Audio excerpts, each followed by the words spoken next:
Well, one small business owner on Manhattan's Lower East Side isn't looking for help from the government. Instead, he is helping his customers make it through these tough times. And we welcome butcher Jeffrey Ruhalter. He joins us now to tell us about it. And first of all, tell us how you began to realize that times were actually tough. I mean, you saw it firsthand, right? You know, what am I? I'm someone's butcher. It's different. It's like a piece of antiquity kept alive. I know my customers by their name. I know their children. I know how they feel. I know when I see duress in their eyes. I know when they change their style of shopping. And I decided I wanted to do something. So I started these classes, these butchering classes. You buy a whole piece, cut it down, save some money. The response has been incredible, but it really wasn't enough. So I was approached by a chef, Carmen Gonzalez. She wanted to help create these fabulous dinners to sell at a discount price. And that was good, but it really wasn't enough. So I said, you know, I want to give away 200 steaks.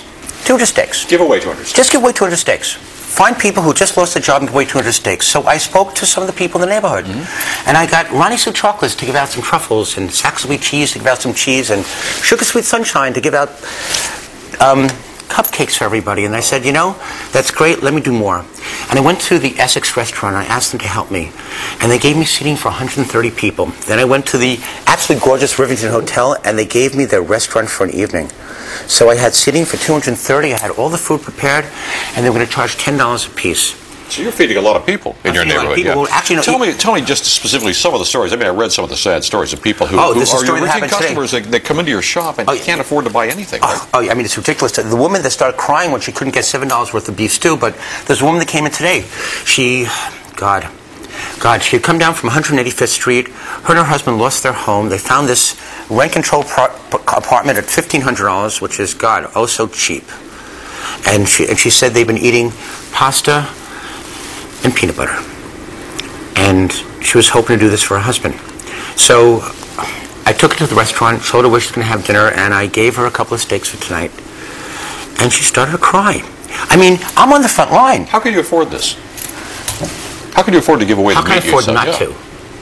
I mean, this is not a store. This is not a store where I look at the profit at the end of the week. This is a store where I look my customers in the eyes. These are people that supported me. And now's the time for me to support them. How can I afford it? How can I afford not to do this? And the problem is that a woman called up today. She says, I want to give you $1,000. I want to buy $1,000 worth of meat. Give it away. $1,000 worth of meat to give away. And another restaurant came in today, and he says, you know, I like what you're doing. My restaurant will donate dinners for 100 people. So it's karma, isn't it? You're doing a good deed, and it's coming back.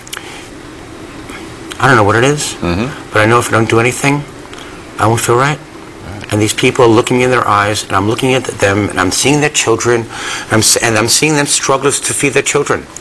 So I'm doing what I know is right. Well, listen, let me shake your hand. You're a good man. Thank you, sir. And I know the people out there appreciate what you're doing. And we appreciate you coming in here. Thanks a lot. It's my pleasure. Keep it up. All right.